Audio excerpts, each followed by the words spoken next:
For latest physics course of class 12th, download our app. Link is in description box. जब circuit में current flow होगा तो ये जो बैटरी है इसका जो टोटल ईएमएफ है वो है ई। इसमें से कुछ वोल्टेज ड्रॉप कौन करेगा?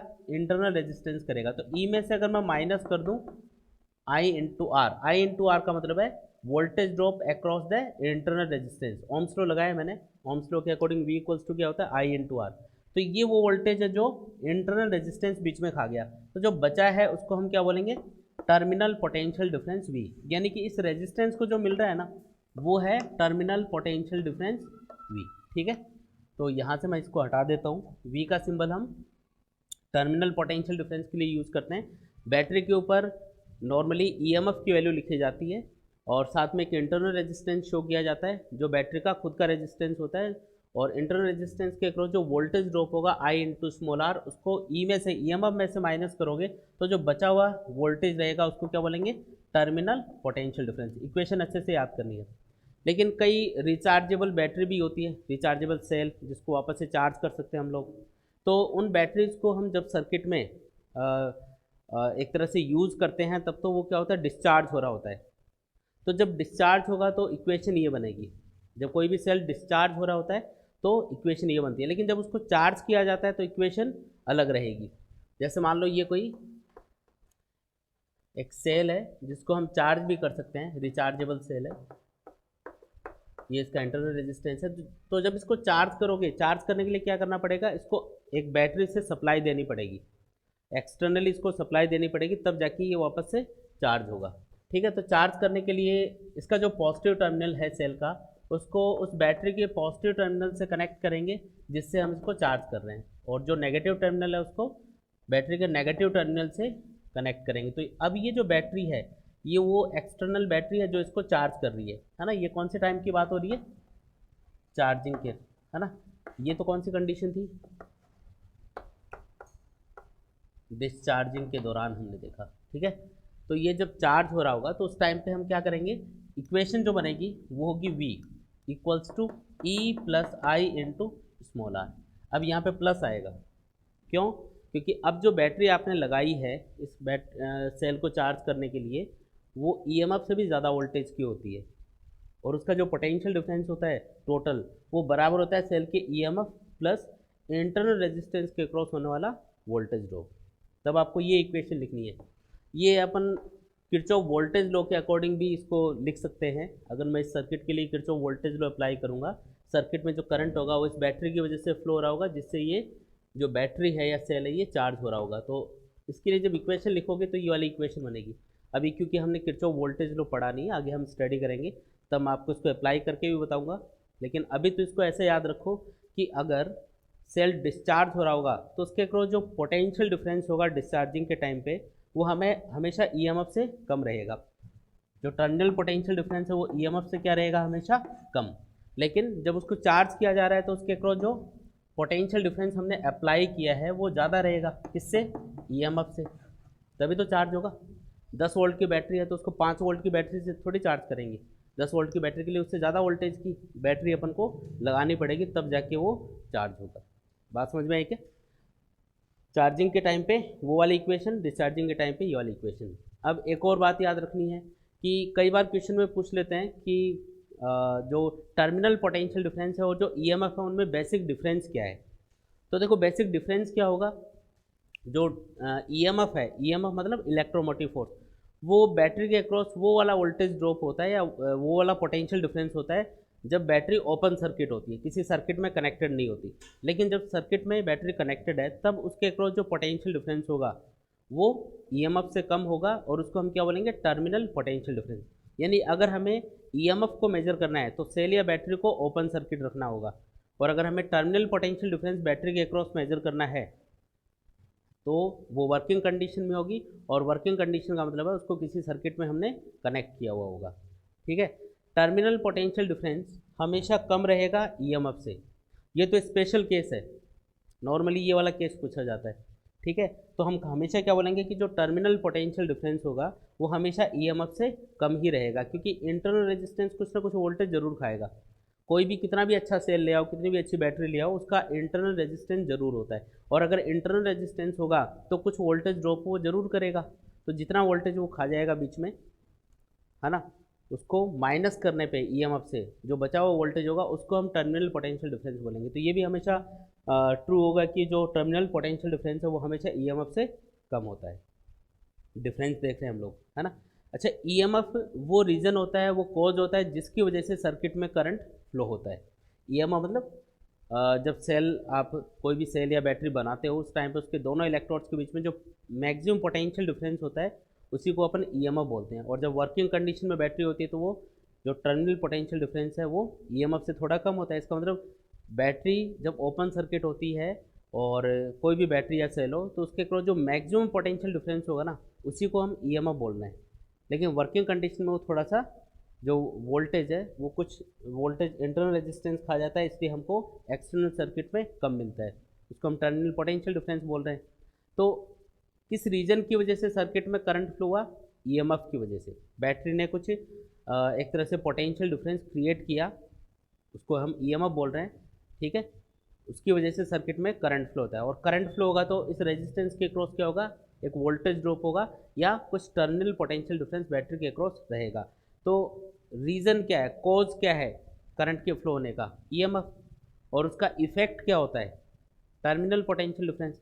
करंट फ्लो होगा तभी तो किसी सर्किट में या बैटरी के अक्रॉस कुछ टर्मिनल पोटेंशियल डिफरेंस मिलेगा। करंट फ्लो होगा तभी तो मिलेगा, क्योंकि वर्किंग कंडीशन में बैटरी के अक्रॉस जो पोटेंशियल डिफरेंस होता है उसी को हम क्या होते हैं? Terminal potential difference. तो एक रीज़न मतलब एक डिफरेंस हम ये भी बता सकते हैं कि जो ईएमएफ है वो तो क्या होता है? कॉज। और ये जो टर्मिनल पोटेंशियल डिफरेंस है ये क्या है? उसका इफेक्ट होता है, ठीक है। ये एक तरह से ऐसे अपन बता सकते हैं उसको, ठीक है। समझ में आया क्या? जब भी आप कोई भी बैटरी बनाते हो तो उस टाइम पे हम जो इलेक्ट्रोड्स उसमें यूज़ करते हैं, जो इलेक्ट्रोलाइट सॉल्यूशन हम उसमें यूज़ करेंगे, उनकी वैल्यूज़ के अकॉर्डिंग या उनकी नेचर के अकॉर्डिंग जो सेल या बैटरी है उसका ईएमएफ और इसका इंटरनल रेजिस्टेंस ये फिक्स हो जाते हैं। ये बार बार नहीं बदलते बाद में।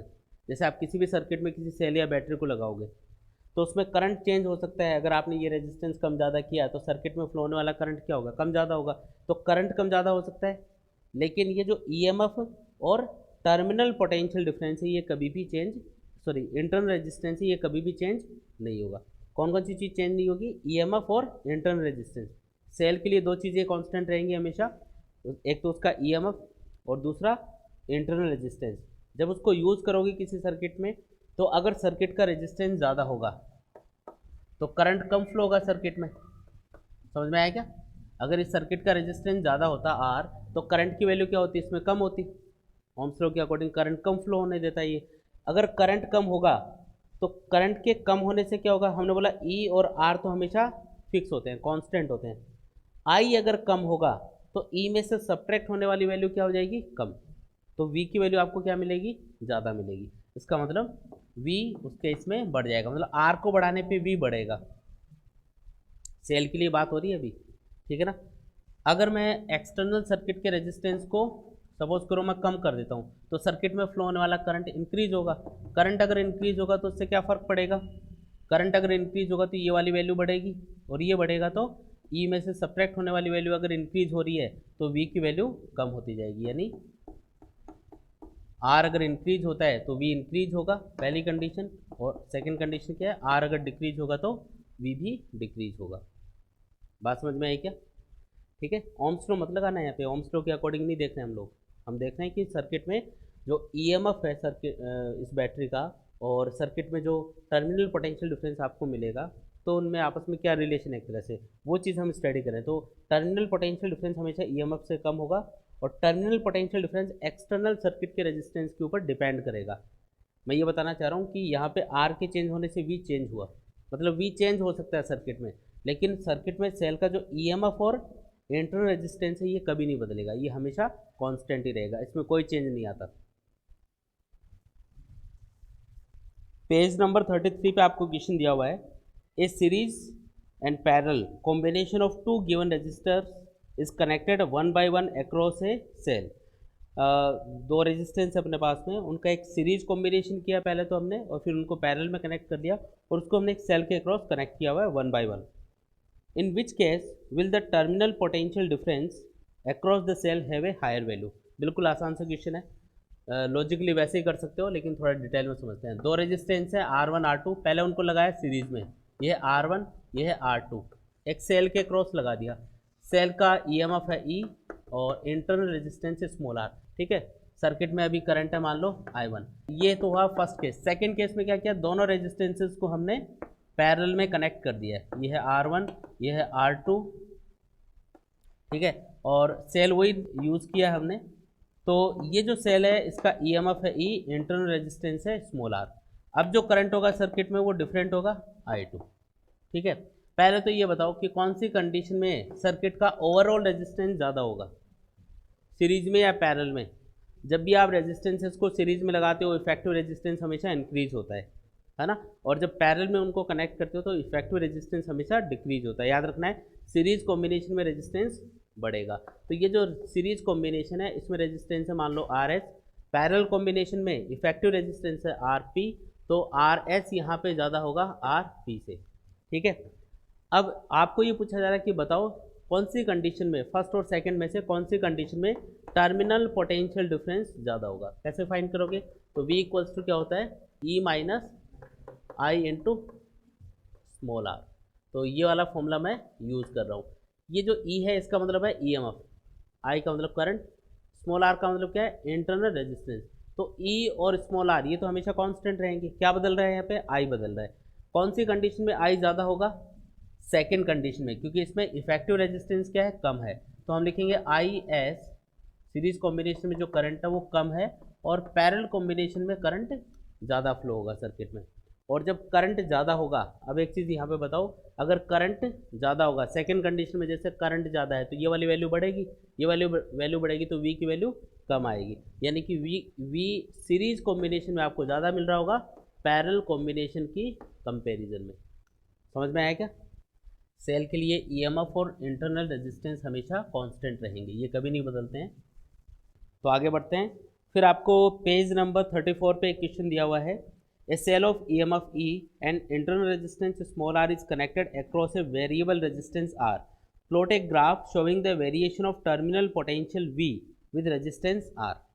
हमको बोला गया है कि एक रेजिस्टेंस कैपिटल R है, उसको हमने एक बैटरी से कनेक्ट किया हुआ है और बैटरी का जो EMF है वो कितना है E, इंटरनल रेजिस्टेंस कितना है स्मॉल r। ये लो जी, ये आपको सर्किट गिवन है और सर्किट में फ्लो होने वाला करंट मान लेते हैं I, ठीक है, समझ में आया। अब आपको ये पूछा जा रहा है कि बताओ सर्किट में जो ये जो रेजिस्टेंस है एक वेरिएबल रेजिस्टेंस है, मान लो इसकी वैल्यू को हम चेंज कर सकते हैं। तो R को अगर हम चेंज करेंगे तो terminal potential difference across the cell, terminal potential difference across the cell ये कैसे चेंज होगा, इसका ग्राफ बना के बताओ, ठीक है। अब आपके पास एक इक्वेशन है V equals to I into R, कौन सी इक्वेशन ये, ओम्स लॉ, ठीक है। अब आप बोलोगे सर R बढ़ाएंगे तो V बढ़ जाएगा, ये लो डायरेक्टली प्रोपोर्शनल है, ग्राफ बनाओ स्ट्रेट लाइन। ऐसा बनेगा क्या, क्यों नहीं बनेगा, क्योंकि I भी तो चेंज होगा। अगर आप R को चेंज करोगे है ना, तो क्या I भी चेंज होगा, बताओ, अरे बोलो। अगर आप इस R को चेंज करोगे तो I भी चेंज होगा, तो R बढ़ेगा तो I कम हो जाएगा। तो इनका मल्टीप्लिकेशन बढ़ा या कम हुआ ये नहीं पता चल रहा भाई, कितना R बढ़ाने पे कितना I घटेगा, अभी कुछ आइडिया नहीं है।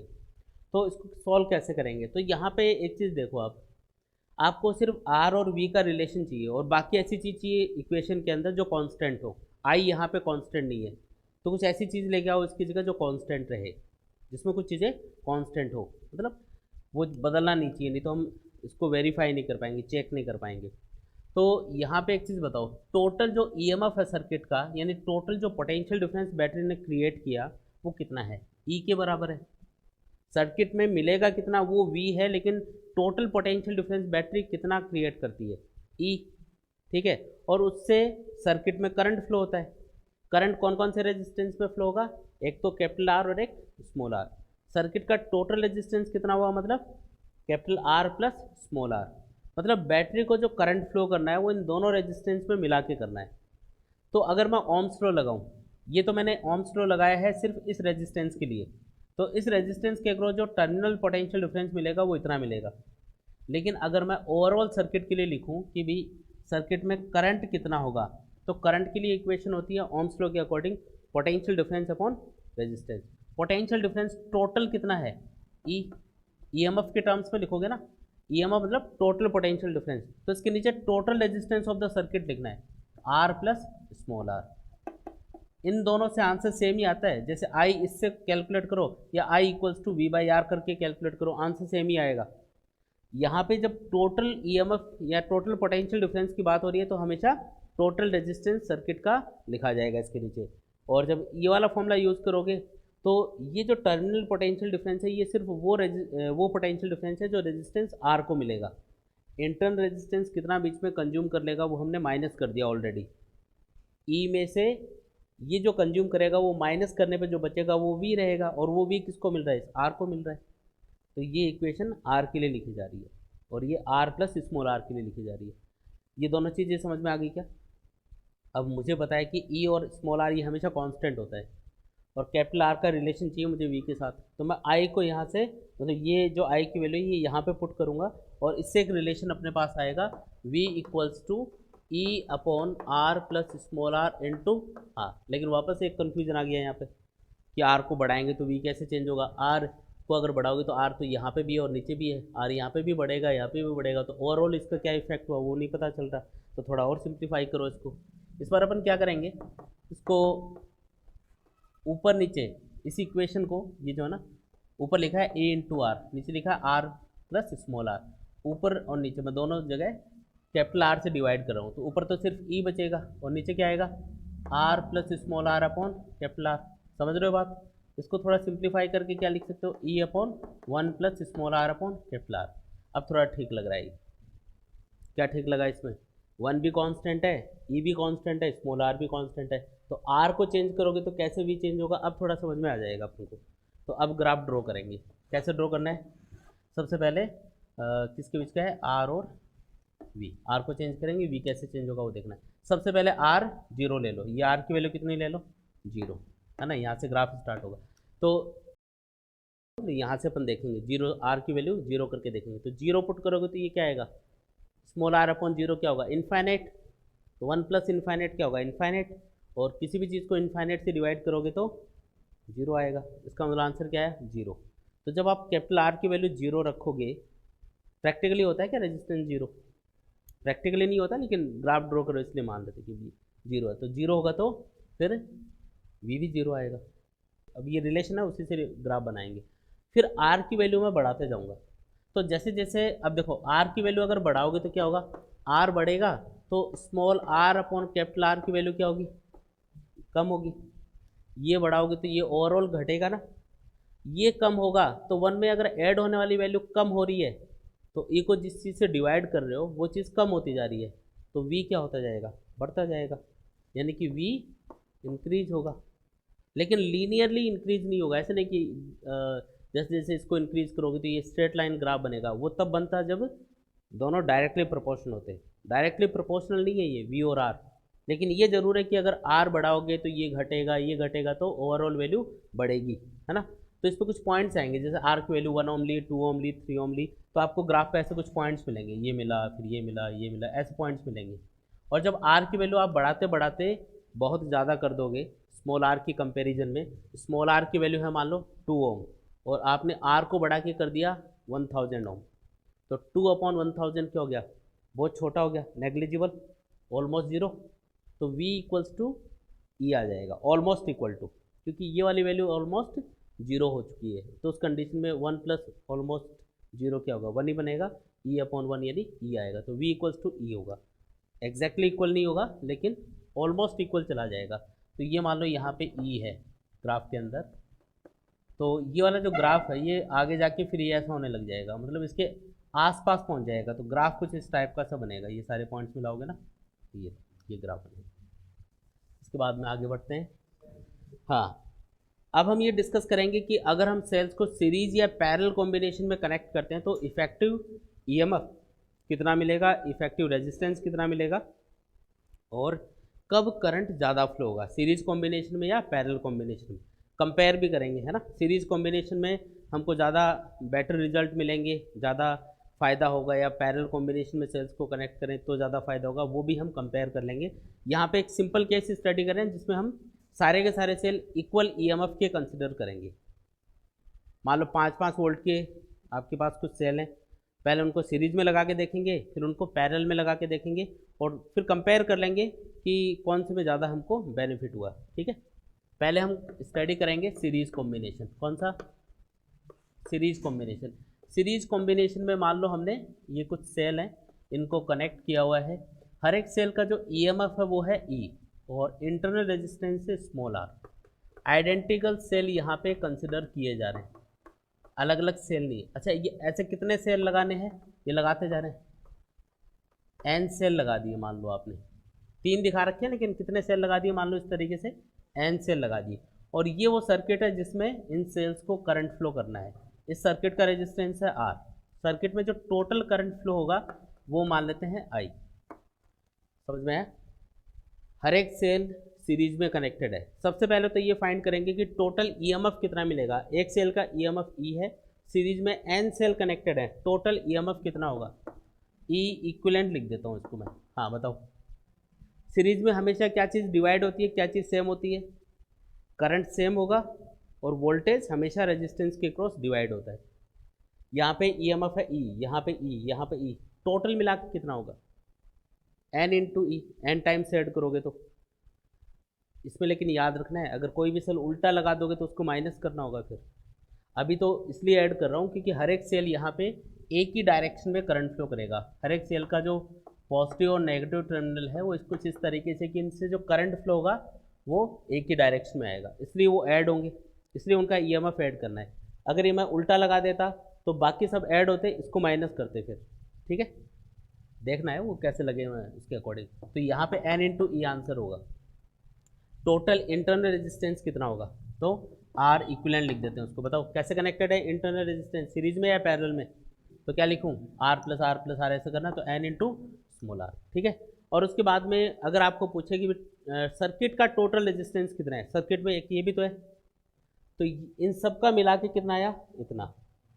तो टोटल रेजिस्टेंस यानी मैं आर इक्विवेलेंट लिख देता हूँ इसको, ये होगा N R plus capital R, क्योंकि इन सब का जो भी आएगा उसके साथ सीरीज में होगा, तो ये आ गया। अब करंट कितना होगा? तो I equals to total E M F upon, यानी E equivalent upon R equivalent. Ohm's law लगा रहा हूँ सिंपल सा। बताओ आंसर। आई इक्वल्स टू क्या आएगा? एन ई अपॉन, ये आएगा N R plus capital R. ठीक है, ये आ गया अपने पास आंसर। अब ये तो आ गया फॉर्मूला। ठीक है, अब इसमें दो कंडीशन हम ले सकते हैं, दो कंडीशन हो सकती है।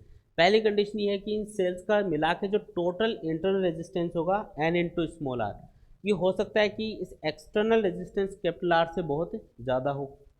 हर एक सेल का जो इंटरनल रेजिस्टेंस है वो 2-2 ओम है, 2 ओम इसका, 2 ओम इसका, और ऐसे मान लो 20 सेल लगा रखे हैं, तो टोटल कितना हो गया? 40 ओम। ये लगा दिए यहाँ पे 1 ओम का, तो क्या ज़्यादा हुआ? एन आर ज़्यादा हुआ, ये ज़्यादा हुआ कैपिटल आर की कंपेरिजन में। अगर ऐसा होगा तो उस कंडीशन में क्या होगा? एक पहली कंडीशन ले रहा हूँ, if N R is greater than capital R, तो करंट कितना मिलेगा? आई इक्वल्स टू, ये ज़्यादा है ये कम है, जो कम उसको नेग्लेक्ट कर दो, I equals to E by small R, क्योंकि ये N E upon N R बनेगा, एन से एन कैंसिल, ये अपना आंसर आ गया। ठीक है, लेकिन हो सकता है कि ये वाला जो रेजिस्टेंस है 2 ओम के लगा रखे थे, 40 ओम बना, लेकिन मैंने यहाँ पे 1000 ओम का एक बड़ा रेजिस्टेंस लगा दिया, तो अब ये ज़्यादा है, तो उस कंडीशन में करंट कितना हुआ? एन आर अगर बहुत छोटा होगा, ये तो बहुत बड़ा था अभी, अब बहुत छोटा है कैपिटल आर से, तो क्या नेग्लेक्ट कर सकते हैं? जो छोटा है उसको हटा दो इक्वेशन से, जो ये हटा दो, हटाओगे तो क्या होगा? आई इक्वल्स टू क्या होगा? N E upon capital R. ये लो, अब आपको इन दोनों को कंपेयर करना है। पहले तो सीरीज कॉम्बिनेशन में हम इन दोनों कंडीशन को कंपेयर करेंगे, फिर सीरीज और पैरेलल को बाद में देखेंगे। अभी तो इन दोनों को कंपेयर करके बताओ कि ये पहली कंडीशन है, ये दूसरी कंडीशन है, कौन सी कंडीशन में ज़्यादा करंट मिलेगा हमको? कौन सी कंडीशन में करंट ज़्यादा है, पहली कंडीशन में या दूसरी कंडीशन में? देखो इसमें ऐसे याद रखो कि जिसमें n मल्टीप्लाई में आएगा ना वो करंट ज़्यादा होगा, क्योंकि जितने ज़्यादा सेल आप कनेक्ट करते जाओगे, है ना, करंट उतना ही बढ़ता जाएगा। दूसरा कॉम्बिनेशन कौन सा है? हाँ पैरेलल कॉम्बिनेशन। दूसरे कॉम्बिनेशन पे आते हैं। ये लो, इस बार सेल्स को लगाना है पैरेलल में। ये लो, जितने भी सेल हैं सब आइडेंटिकल हैं, सब भाई भाई हैं, सब एक जैसे ही हैं, कोई उनमें डिफरेंस नहीं है। ठीक है, ये हर एक सेल ई एम एफ का है, इंटरनल रेजिस्टेंस स्मॉल आर है। टोटल करंट यहाँ से मिलेगा, हर एक सेल एक ही डायरेक्शन में करंट फ्लो कर रहा है, ऐड होगा टोटल करंट आई फ्लो होगा एक्सटर्नल सर्किट में। ठीक है, इक्विवेलेंट ई एम एफ बताओ पहले तो। एन सेल लगा रखे हैं, ऐसे कितने सेल हैं? लो बताओ टोटल ई एम एफ कितना मिलेगा, ई या एन ई? एन ई क्यों? क्योंकि सर एन सेल लगा रखे हैं, लेकिन ये ध्यान दो पैरेलल में कनेक्टेड है सब, और पैरेलल में कनेक्टेड है तो पैरेलल में क्या चीज़ सेम होती है? Potential difference. करंट हमेशा डिवाइड होता है, तो यहाँ पे जितना पोटेंशियल डिफरेंस इसके क्रॉस है उतना इसके क्रॉस है, उतना इसके क्रॉस है। और क्योंकि ये दोनों जितने भी सेल हैं, ये दोनों सारे सारे सेल इन दो पॉइंट्स के बीच में कनेक्टेड है, तो इन दोनों पॉइंट्स के बीच में उतना ही पोटेंशियल डिफरेंस होगा जितना पहले सेल के क्रॉस है, दूसरे सेल के क्रॉस है, तीसरे सेल के क्रॉस है, और इन सब के क्रॉस है। तो टोटल ईएमएफ जो मिलेगा ना वो सिर्फ ई मिलेगा, यहाँ पे आपको एन इंटू ई नहीं करना है। पैरेलल कॉम्बिनेशन में हमेशा वोल्टेज सेम होता है। हाँ, अगर इनकी वैल्यूज अलग अलग होती E1 E2 E3 तो फिर अलग वोल्टेज आपको मिलता, उसका फॉर्मूला हम अलग से डिराइव करेंगे। अभी क्या याद रखना है, 5-5 वोल्ट के 50 सेल आपने पैरेलल में लगा दिए, टोटल वोल्टेज कितना मिला? 5 वोल्ट। ठीक है ना, चाहे 1000 सेल आप पैरेलल में लगा दो 5-5 वोल्ट के, टोटल वोल्टेज 5 वोल्ट ही मिलेगा आपको, टोटल ईएमएफ आपको 5 वोल्ट ही मिल रहा है, तो टोटल ईएमएफ ई मिला। इंटरनल रेजिस्टेंस कितना होगा टोटल मिला के? तो हर एक सेल पैरेलल में कनेक्टेड है, तो ये सारे के सारे रेजिस्टेंस पैरेलल में कनेक्टेड है। इक्विवेलेंट ये जो रेजिस्टेंस आएगा 1/R इक्विवेलेंट, वो बराबर होगा 1/R प्लस 1/R। कितनी बार करना है ये? n टाइम्स करना है ना, n टाइम्स। तो ये क्या आएगा? n/R आएगा। ठीक है, लेकिन R इक्विवेलेंट क्या होगा? R/n, उल्टा करना पड़ेगा ना ये। तो ये आया टोटल इंटरनल रेजिस्टेंस। सर्किट का टोटल रेजिस्टेंस कितना बनेगा? तो इन सब का मिला के कितना बना? R/n। और इसमें ये ऐड और कर दो, क्योंकि ये तो सीरीज में ही होगा, इन सब का जो इक्विवेलेंट आएगा उसके साथ ये सीरीज में है। ठीक है, ये आ गया। लो, इक्वेशन आ चुकी है। इक्वेशन बनाएंगे अब करंट की। I equals to total EMF और टोटल रेजिस्टेंस। क्या लिखूं? टोटल EMF E, ये होगा R/n प्लस R। ठीक है, अब वापस वही दो कंडीशन चेक कर लो।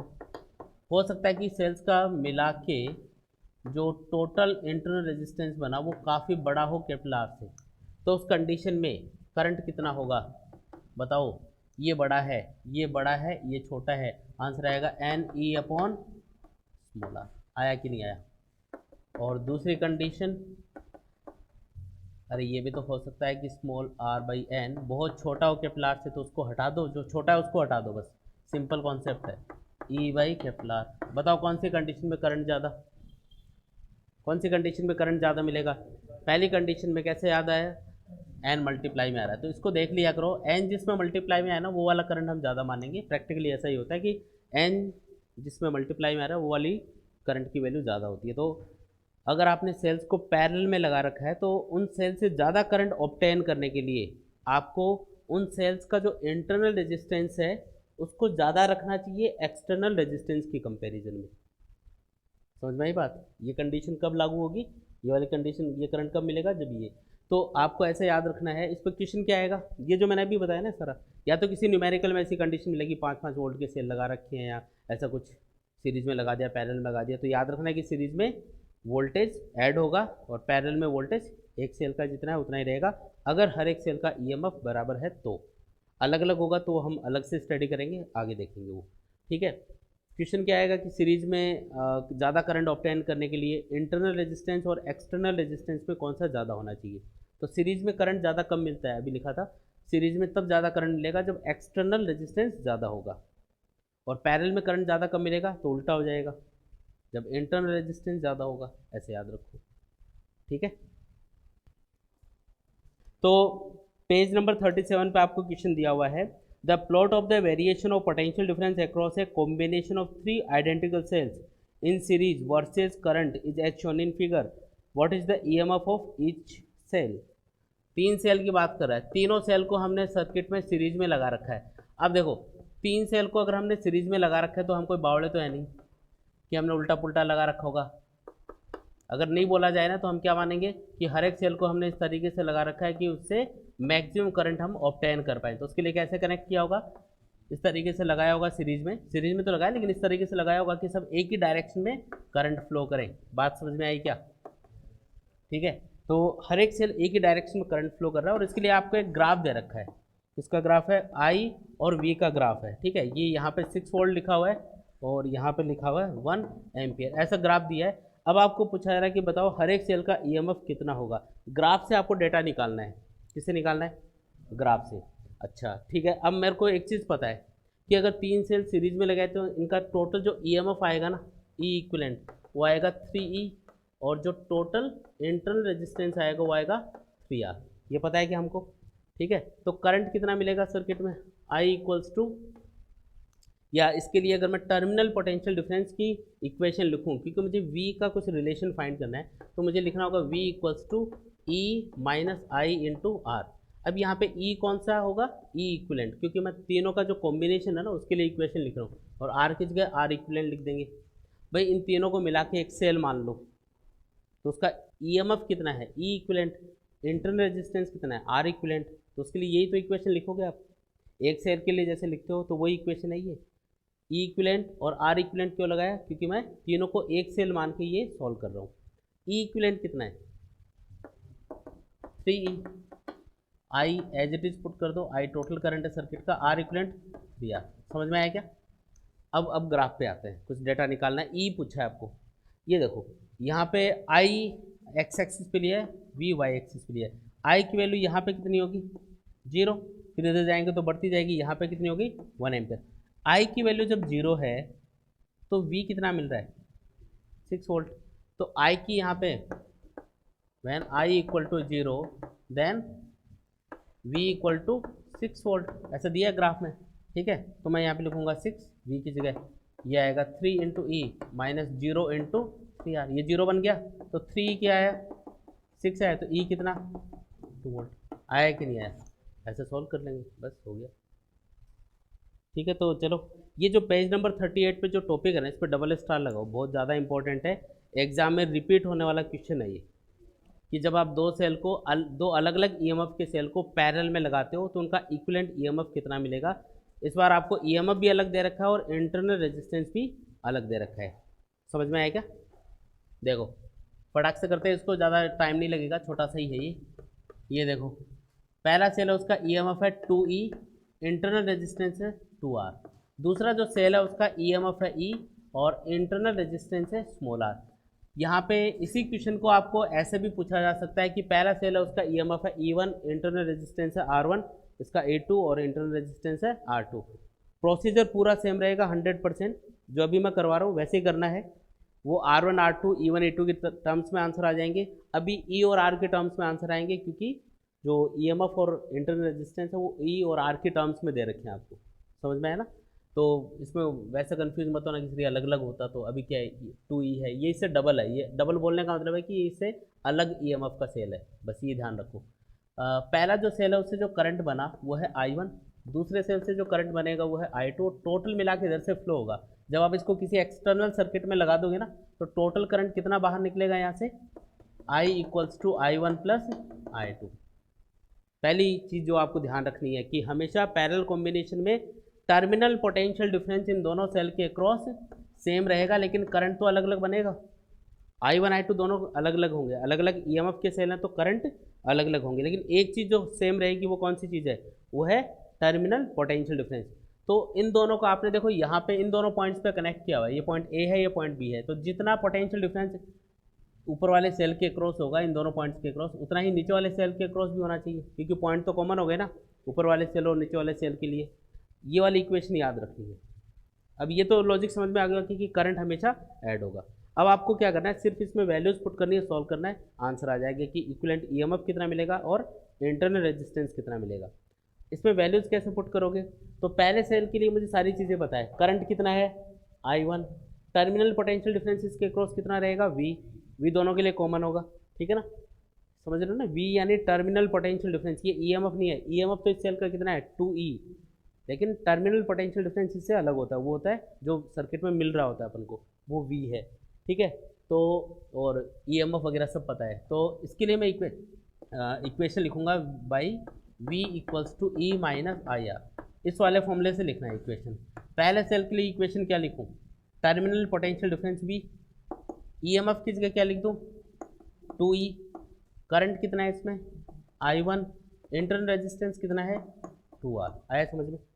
तो यहाँ से बताओ I1 क्या आएगा, इसको इधर ले आता हूँ, इसको इधर ले जा रहा हूँ, तो I1 into 2R equal to 2E minus V, तो I1 आ गया ना इससे 2E minus V upon 2R, clear. ये इक्वेशन दूसरे सेल के लिए लगाओ, यहाँ लिखते हैं V इक्वल्स टू इस बार E minus I2 into small r, ठीक है, और इससे I2 कैलकुलेट कर लो, बताओ I2 क्या आएगा, सीधा लिख दूँ क्या, ये इधर ले जाओगे ये इधर लाओगे तो ये आएगा E minus V upon R, आ गया, ये I2 भी आ गया। अब ये दोनों वैल्यू उठा के यहाँ पुट कर दो, सॉल्व कर लो, ये बनेगा I equals to 2E minus V upon 2R और plus E minus V upon R, ये देखो 2E बाई 2R बनेगा, E बाई आर बना नहीं, और E बाई आर यहाँ पे रहा, तो ये 2E बाई आर बन गया क्या, अरे समझ में आ रहा है क्या, ये बनेगा माइनस V बाई 2R, ये होगा माइनस V बाई आर, ये बनेगा minus 3 by 2 V by R, 2E by 2R, E by R बना, एक E बाई आर ये रहा, 2E बाई आर बन गया, ये V बाई 2R है माइनस पे, ये V बाई आर है, V बाई आर कॉमन लोगे तो ये 1 प्लस 1 बाई 2 क्या बनेगा 3 बाई 2 बना, ये आ गया। अब ये इक्वेशन आ गई, लेकिन अभी हमें ये नहीं पता चला कि इक्विवेलेंट EMF कितना है, टर्मिनल पोटेंशियल डिफरेंस कितना है, तो उसको थोड़ा रीअरेंज करेंगे। रीअरेंज किस तरीके से करना है, इस फॉर्मेट में लेके आना है, क्योंकि जब आप इस फॉर्मेट में इस इक्वेशन को लिख दोगे ना, तो V के बराबर यहाँ पे जो आएगा वो EMF होगा इक्विवेलेंट, और I के मल्टीपल में जो आएगा वो क्या होगा, इंटरनल रेजिस्टेंस होगा। लिखो इसको इधर ले आओ, 3 by 2 V by R equal to 2E by R minus I. अब मैं क्या कर रहा हूँ, सिर्फ V रखना है इधर, बाकी सब हटा दो, तो क्या करें 3 बाई 2R से डिवाइड करो दोनों साइड में, इसको डिवाइड करोगे तो ये V बनेगा, ये 2E बाई आर डिवाइड किससे करना है 3 बाई 2R से, माइनस आई डिवाइड करना है 3 बाई 2R से, थोड़ा सिंप्लीफाई करो क्या बनता है, ये ऊपर जाएगा, देखो 2R ऊपर जाएगा तो R तो कैंसिल हो जाएगा, तो ये बनेगा 4 बाई 3E। अरे समझ में आ रहा है क्या, जोड़ बाकी गुणा भाग आता है ना सबको, ये ऊपर जाएगा, अरे क्या बना 2 by 3I into small r, सही किया ना। और इसके बाद में क्या करना है, अब क्योंकि मैं मान लो, अब कंपेयर क्यों कर रहा हूँ, मान लो कि इन दोनों का इक्विवेलेंट EMF है E इक्विवेलेंट, और टोटल इंटरनल रेजिस्टेंस है R इक्विवेलेंट, तो उसके लिए क्या इक्वेशन बनती, फॉर इक्विवेलेंट सेल क्या लिखता मैं, V equals to E equivalent minus I into R equivalent, यहाँ तो V आता, क्योंकि इन दोनों से जो टोटल पोटेंशियल डिफरेंस सर्किट में मिलेगा वो तो V मिलेगा, करंट टोटल कितना मिलेगा I मिलेगा। अगर इनका इक्विवेलेंट सेल देखा जाए तो टोटल करंट इन दोनों ने मिलकर कितना प्रोड्यूस किया I, तो अकेला वो सेल I करंट प्रोड्यूस करेगा, इन दोनों का मिला के टोटल EMF E इक्विवेलेंट मान लो, इंटरनल रेजिस्टेंस R इक्विवेलेंट मान लो, तो उसके लिए यही तो इक्वेशन लिखोगे आप, टोटल पोटेंशियल डिफरेंस ये V क्रिएट कर रहे हैं दोनों मिलके, तो इक्वेशन यही बनेगी। अब यहाँ पे कंपेयर करो बाय कंपेयरिंग इक्वेशन 1 एंड 2, बताओ E इक्विवेलेंट क्या आएगा, ये आएगा 4 बाई 3E, ये आपका आंसर है। अगर आप इसको E1 E2 ऐसा मानते ना तो ये फॉर्मूला थोड़ा अलग आता है, मैं बताता हूँ क्या बनता है फॉर्मूला, R इक्विवेलेंट क्या बनेगा 2 बाई 3R, ठीक है, ये तो हुआ इस कंडीशन में। अगर ये सपोज करो कि ये E1 R1 E2 R2 होते तो E इक्विवेलेंट बनता, E इक्विवेलेंट जो आएगा वो आएगा E1 upon R1 plus E2 upon, ये थोड़ा इस तरीके का फॉर्मेट बनता 1 upon R1 plus 1 upon R2, फिर ये कुछ ऐड या सब्ट्रैक्ट नहीं होते इस पर, अब तो E2E है, ये E है तो कहीं ऐड हो गया कहीं सब्ट्रैक्ट हो गया ये, लेकिन अगर E1 E2 होते तब थोड़ी ऐड होता, अलग अलग हो जाते ना फिर तो टर्म्स, तो फिर ये आंसर आता। अब जैसे इसके लिए चेक कर लो, इसको ले लो 2E और इसको ले लो E, इसको लेना 2R, इसको R, ऐसा करके सॉल्व करोगे ना इसको इक्वेशन को, तो आंसर ये आएगा 4E/3। ठीक है। और ये दोनों कैसे कनेक्टेड है, सीरीज या पैरेलल? पैरेलल में, तो पैरेलल में इक्विवेलेंट रेजिस्टेंस कितना होता है, 1/R1 + 1/R2। इसके लिए तो वही आंसर आएगा, कोई फॉर्मूला लगेगा।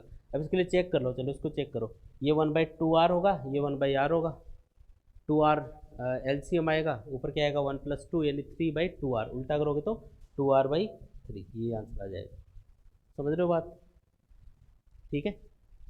इसको आप ऐसे भी लिख सकते हो, इसको यहाँ पे LCM कितना आएगा, R1 R2, यहाँ पे बनेगा E1 R2 + E2 R1, नीचे भी LCM R1 R2 आएगा, नीचे बनेगा R1 + R2।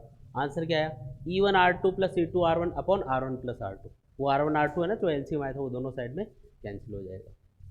लेकिन वो सिर्फ 2 सेल के लिए है, ये मैंने आपको कितने भी सेल लगा दो सीरीज में, नहीं पैरेलल में, उन सब के लिए हो गया है। क्योंकि पैरेलल में आप 10 सेल लगा दो, अगर सब एक ही डायरेक्शन में करंट फ्लो कर रहे हैं तो ये ऊपर वाली जो टर्म्स है ना ये सारी ऐड होंगी, और अगर इनमें से कोई अपोजिट डायरेक्शन में करंट फ्लो करता तो उसको माइनस कर देते, उसका EMF क्या होता, माइनस। ये ऐसा भी तो हो सकता था, उल्टा कनेक्टेड होता। अभी तो ये भी इधर करंट फ्लो कर रहा है, ये भी इधर, तो ऐड होगा। ये इधर करंट फ्लो करता है, ये इधर करता तो माइनस होता। इंटरनल रेजिस्टेंस हमेशा ऐड होगा। ठीक है, ये यहाँ पे माइनस मत कर देना, यहाँ पे हमेशा ऐड ही करना है, ये वाली टर्म हमेशा फिर माइनस हो जाती है।